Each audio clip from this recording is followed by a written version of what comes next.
melting pot country, you know? All cultures come here, you know, penises don't shrink when you mix races and stuff.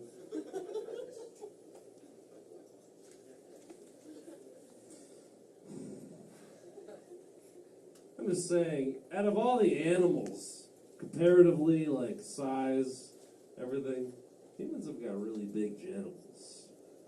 Compared to, like, all the other animals, like, horses obviously have too much genitals. It's unfair. I don't know where I'm going with this. I'm really sick of talking about genitals. I don't even... Although I was thinking about calling my testicles dick tits. Some more lesbians will want to put them in their mouth. Coming up next, Martin Vega.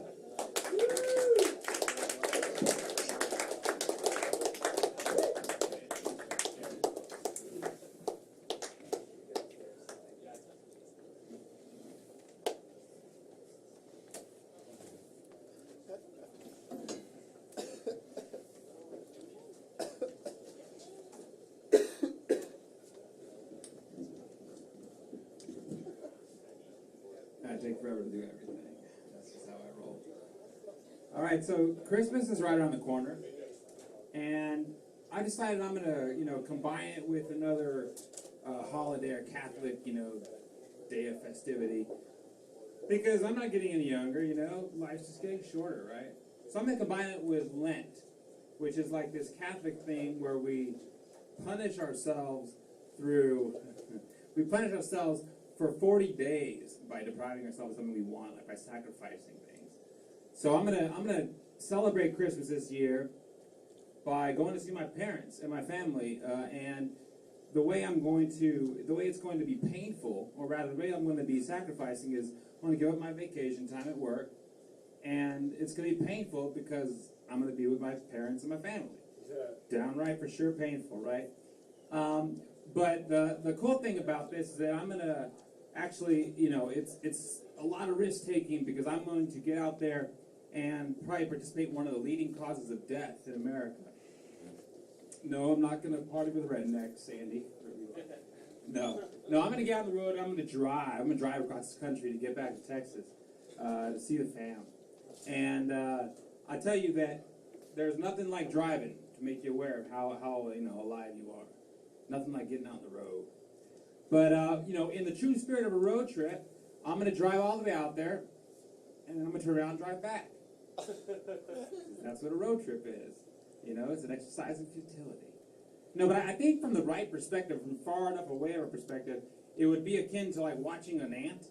As you watch it wander off its path, it looks like it's lost, and all of a sudden it just turns around and walks all the way back.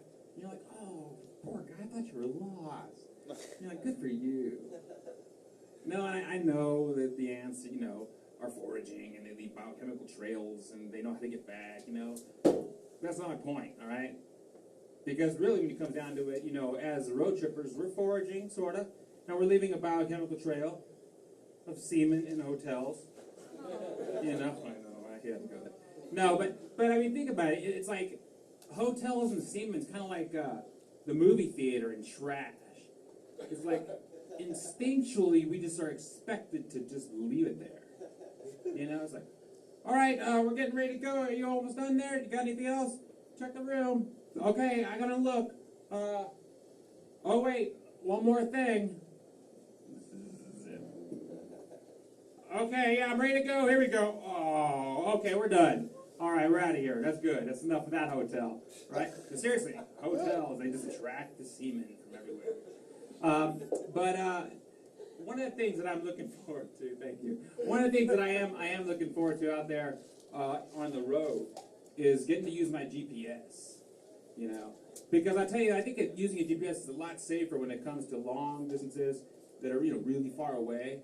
Because it's not going to be like I'll be driving down the road and it'll be like, it says take the next right and go down Shady Trail for 500 yards. Get off the interstate. It's like, no, I don't think Texas is down that little road. I'm not going to fall for that on GPS. But people do. They fall for the GPS all the time. All right, I know I forgot a joke in there somewhere, so I'm actually running, 2 engines right now. One's trying to catch up to myself, the other one's out here making a fool of me. All right, and one of the things that's cool about, I think, the holidays as well, and all this time to celebrate, is that there is no way. That one of the things that I love about it is the idea that, here's another opportunity to hang out with my fam. Here's another opportunity to, get out of Massachusetts and do what I can.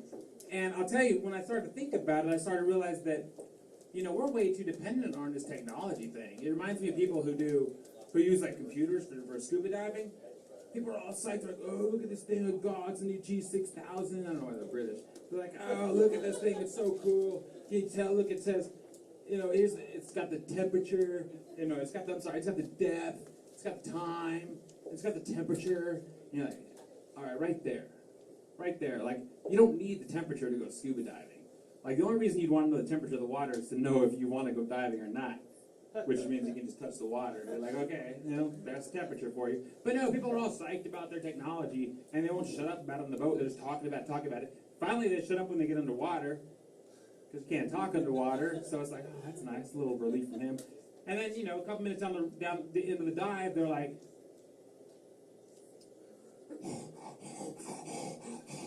you're like, oh, it busted, huh? Yeah, it sucks for you. That's it. We're just way too dependent on technology these days. Like right now, there's someone out there lost in the road because of their GPS, waiting for their own deliverance. Right? And there's people out there diving right now. Obviously, they're night diving, or they're on the other side of the world. But there's people out there diving right now whose computer's busted, and they're probably going to get the bends, or they're going to die underwater. Because people are way too dependent on the technology. It's like people losing their cell phones, and all of a sudden, they have no one's phone number. Not even their parents, where they lived for 18 years. They don't even have that number anymore. It's like, use your brains, guys, wake it up. Put it in the next year. But one of the things that I, got to figuring out right away is when I started thinking about my road trip, I was thinking, I got to call my insurance company. And these guys are really pissing me off. I'm really upset at my insurance company. I mean, who are they to get pissed at me for, hitting shit with my car while I'm driving? What the hell is their problem? That's like, why would I have to, why can't I hit stuff? Damn it. This is what I got a big fucking car for. No, but, and the reason I called them because I wanted to know, I was like, is it cool? I'm going on a road trip. I want to know if I can have other people drive in my car, my policy. And so they go through the whole, rigmarole of getting my identity, making sure I'm me.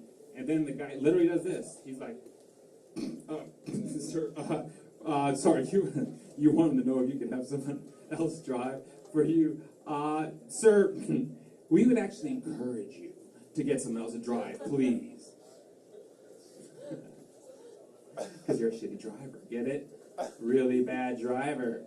So, I know I had some more jokes, but for some reason I'm just drawing a blank. And that's okay, because I think I'm pretty much, par for the course right now? Yes. All right, guys, thank you very much to Martin Vega. So I roll.